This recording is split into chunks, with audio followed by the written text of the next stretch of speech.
Hey there, Russ here. Welcome back to the shop. Can't wait for next week. First thing, haircut. Quarantine is not fun. Anyway, I thought I would do a rambling here real quick about my workbench. Something that I've had on this workbench that I've never had before, and it's really weird that I love it too, and I don't know why I didn't think of it, and to this day I still don't see it. And that's a return. Now, my return here, I actually have two of them. But this is where I'm at. I spend a lot of my time at my desk right here, my workbench, with the chair. And I'm working here doing small stuff. And so everything at my fingertips here is kind of for a reason. It's close. This is my work area where I'm at a lot. So this return, though, is really a great thing to have. And I never see it on any workbench. And I don't know why, because you could easily incorporate this into a workbench. So if you had a set of drawers here, just make this thing right above the drawer. You lose about 1.5 to 2 inches of your scheme of your drawers, which is nothing. And this thing can be so handy. The other thing, and this bench in particular, if you would, put a drawer directly underneath it also. Because this drawer is designed that when I pull that out, this is raised up here. When I pull that out and I set that on that drawer, now this thing is actually very sturdy, as opposed to if I pull out just a return, it's not anywhere near. So if you have a drawer underneath, you can even make it a nice sturdy workbench area instantly. And you still get a drawer and a nice little return that is out of the way when you don't need it.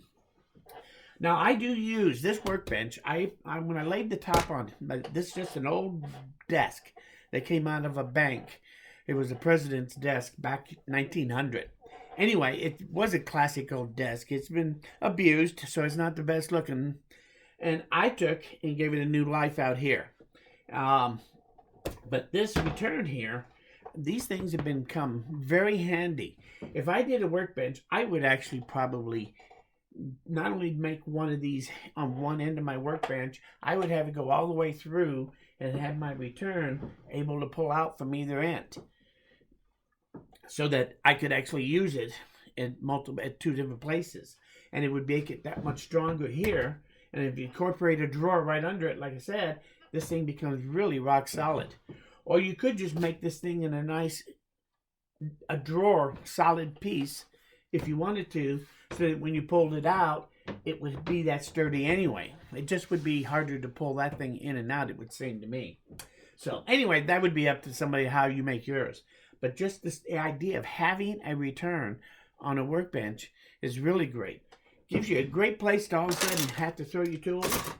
And if you have bench dog holes that go all the way through, if you need to, you can take tools like this, pull it out just a little bit, just enough to be able to set your tools in there so that they're easy to pick up and use, and it protects you and protects that from getting damaged. So return has a lot of uses.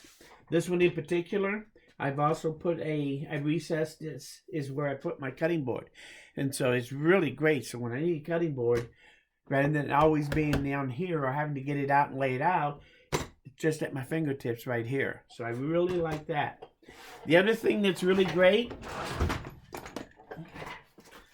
is a clamp-on things, like a vise or my Xylus.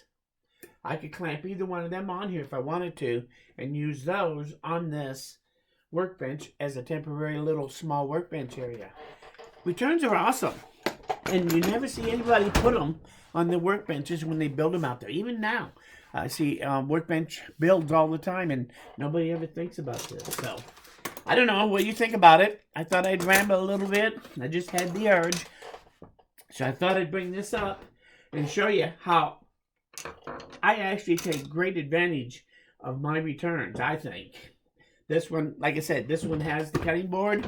The one on this side, right underneath the camera, has a rubber mat on it. I put a nice 1/4 inch thick rubber mat on this one to give me a nice rubber area for non-slick uses.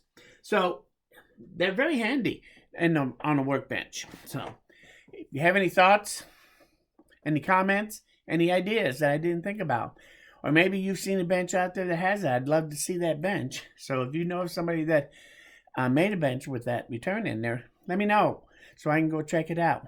Anyway, just leave the comments. I do read them all. If you have any questions about it, I do answer pretty much every question.